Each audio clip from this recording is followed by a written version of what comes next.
কারখানার মালিক ঈদের ছুটির দিন 4 তারিখ কারখানা শ্রমিকদের ছুটি দেয়া, ঈদের ছুটি দেয়া।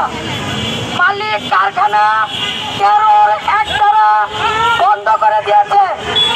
শ্রমিকরা যখন ঈদের ছুটি কাটিয়ে 16 তারিখ কারখানার গেটে আসে, তখন দেখে কারখানা 13-1 দ্বারা বন্ধ করা।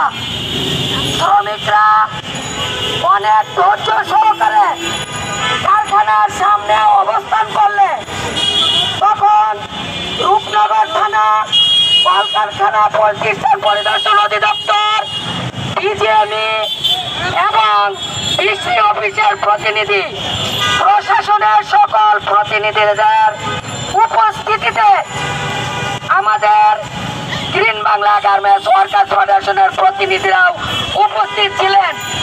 শ্রমিকদেরকে অনেক বুঝিয়ে শুনিয়ে তাদেরকে বাসায় পাঠিয়ে দেওয়া হয়েছিল। কলকারখানা প্রতিষ্ঠান অধিদপ্তরকে আমরা এই বিষয়টি অবগত করার পর তারা আজকে 19/6/2025 তারিখ বিকেল 3টায় মিটিং দিয়েছিল।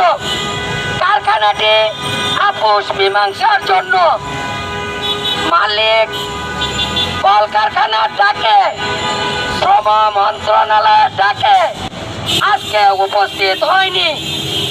আইন অমান্যকারী এই মালিক আজ দীর্ঘ 5 বছর